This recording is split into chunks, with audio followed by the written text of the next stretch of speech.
Now, next Tuesday, we'll all sit down and fill out the census, as we've done every 5 years since 1911. Why? To help the government plan roads, hospitals, transport and infrastructure. And because they'll also fine us $180 if we don't.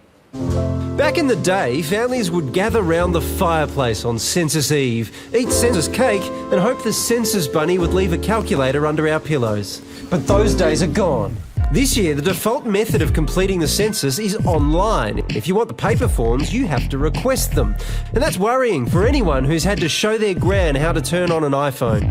I got a notification in the mail on Friday to say to ring this number to get organised to have a paper forms, organised. And I keep getting the same recording to call back later. But it's just one of the technological alarm bells going off. The Bureau of Statistics will now keep names and addresses on file with or without your permission. What the government needs to be doing is asking us whether we're happy to answer the census and to provide us with the kind of confidentiality that many of us feel is required. The ABS has made it very clear your information will always be confidential, with strict safeguards in place to keep digital data secure. But privacy advocates don't think that's a promise the Bureau can keep.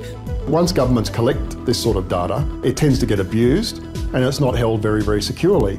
Some people plan to risk fines by withholding identifying info, but Bernard Keane's calling for a boycott. If you are concerned about your privacy, the ABS has left you with no option but to engage in civil disobedience. On top of all that, atheists are asking people not to write Jedi on the census because it makes Australia seem more religious than it is. So, do you reckon the Jedi will give it a try? Do or do not. There is no try. Well, Duncan Young is head of census for the Australian Bureau of Stats and he joins us now. Duncan, I guess we should start with your full name, address and date of birth? Duncan Young here, ready for your show. No, that's not the full information, mate. If you want my information, you've got to give me yours. If you can show me the legislation which means that your data will never get released to any other agency and that you'll anonymise as my data after I provide it, I'd love to provide it to you. That's the thing. Why do you want it now? You've never needed it before, Duncan. Why do you want our info? It's actually quite a misconception that names and addresses have been provided as part of every census back to 1911 and have always been a compulsory part of a census. And last census, everyone provided them.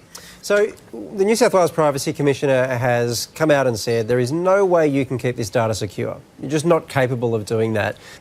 I very much personally doubt that you're capable of doing that, given all the news we keep hearing about hacks into these sorts of things and the difficulty of keeping that data. Why should we believe that you're capable of that? Yeah, it's the bread and butter of our business and has been in for a long time. And one of the key things we do is that we take the names and addresses away from the rest of census data and isolate it. And so by isolating it, no one within the ABS and certainly no one outside the ABS ever see names along with the rest of the data. No, but it's electronic. This is what's different about it. Like once upon a time you could take the form with people's forms and their names on it and put it in a different building. You can't do that if it's electronic. Census data with names and addresses have been electronic in the ABS since the 1980s. Technology and computers to process the census isn't new at all. So, the only thing's new Duncan, is... Why do you want our names and addresses, though? Like, what will you use that for?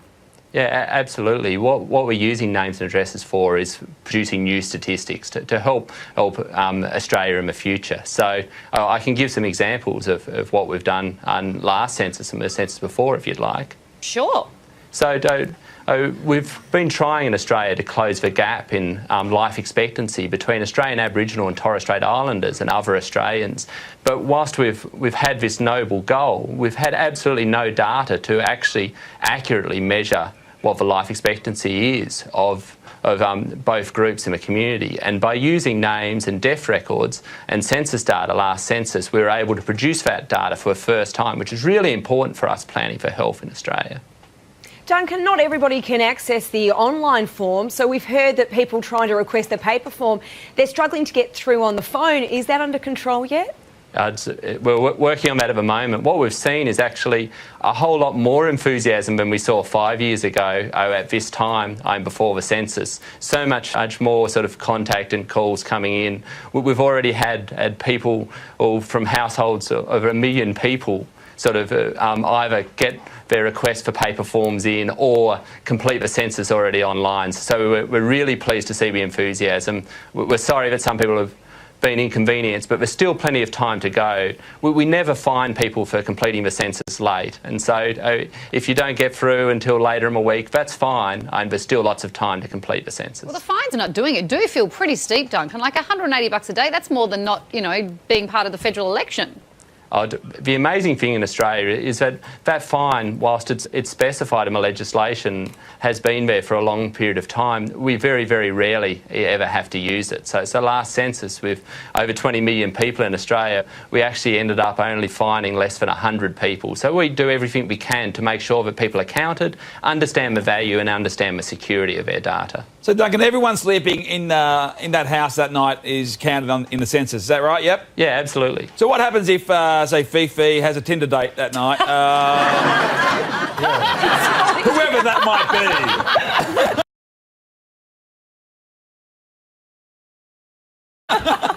It's not a fake profile, by the way. All right, Duncan, well, good luck with census night. Thank you very much. I hope everyone gets online.